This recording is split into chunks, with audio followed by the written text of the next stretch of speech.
You're listening to a Roddenberry podcast. Today is Monday, August 9th, 2021, and this is your daily Star Trek news from the Roddenberry Podcast Network. On today's show, Tawny Newsome says that the new season of Star Trek Lower Decks is 0 Fs given. Creation Entertainment's Gary Berman discusses this year's Las Vegas convention and its future, and Zoe Saldana is making a new anime with streaming service Crunchyroll. I'm Alison Pitt, and today's show is sponsored by BetterHelp. Get 10% off your first month of counseling at betterhelp.com/DSTN.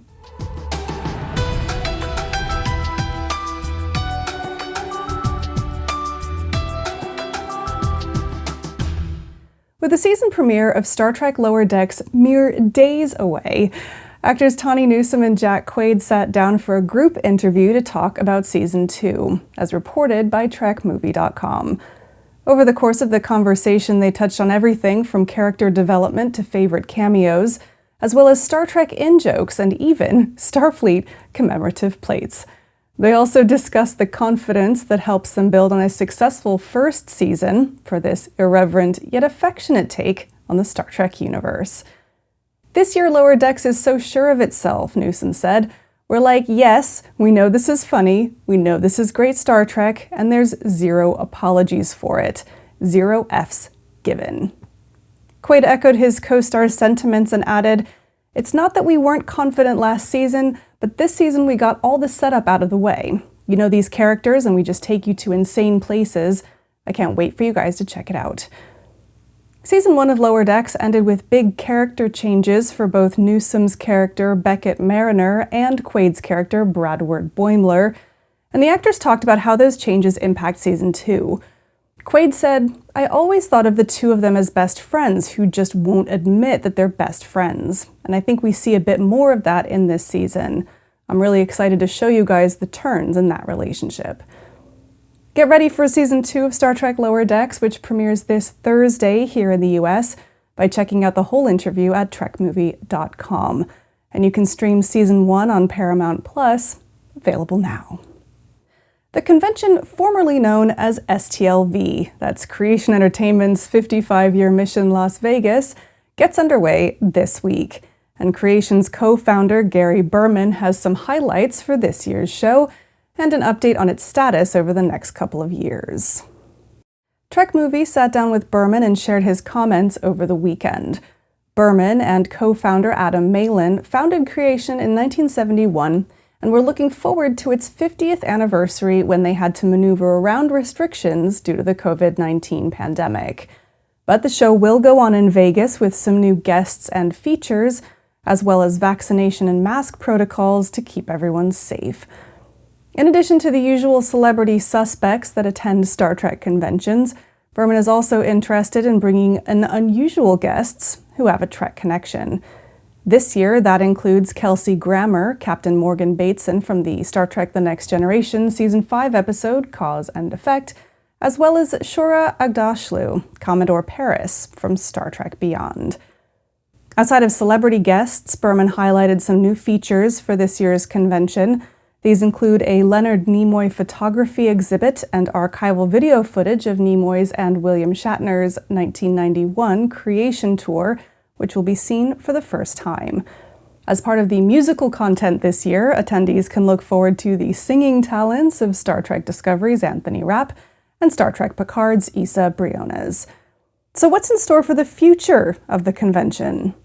The usual home of the convention, the Rio All Suites Hotel and Casino, will be undergoing renovation after this year's show. So Berman noted that it'll be moving to Bally's for 2022, and he said it's not clear where they'll end up for 2023 and beyond.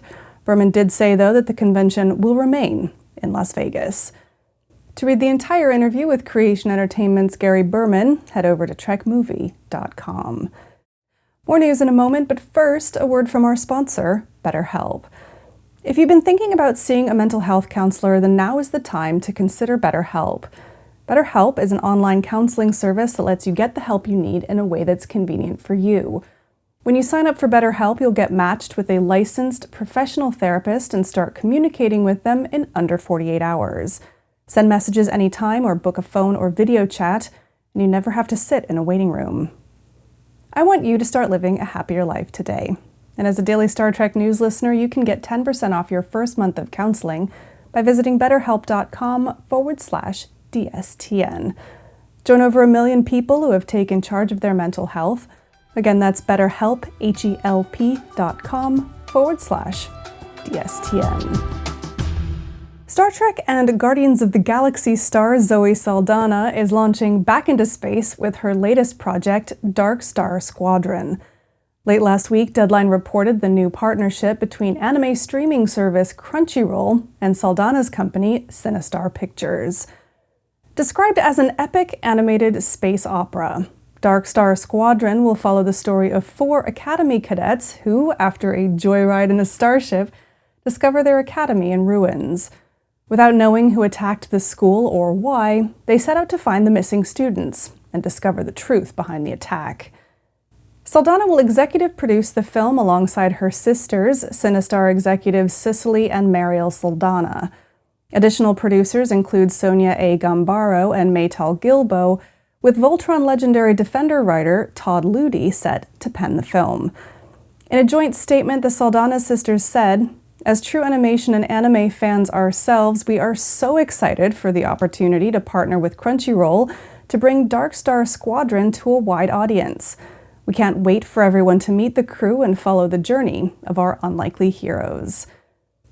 Having recently hit 5 million subscribers, Crunchyroll is home to more than 1,000 anime titles and over 30,000 episodes, with streaming available in more than 200 countries.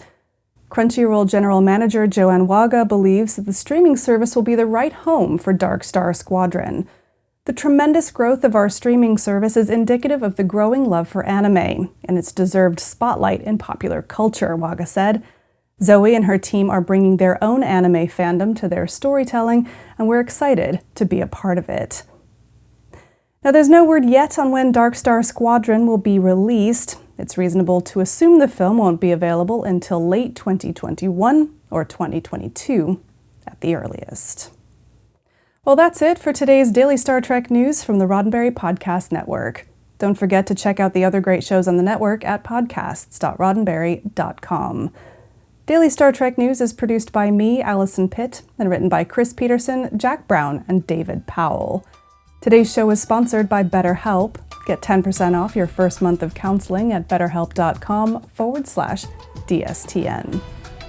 I'm back tomorrow with more of the Star Trek news you need to know and this week's Trek Trivia. I'm Alison Pitt. Live long and prosper. This is a Roddenberry podcast. For more great podcasts, visit podcast.roddenberry.com.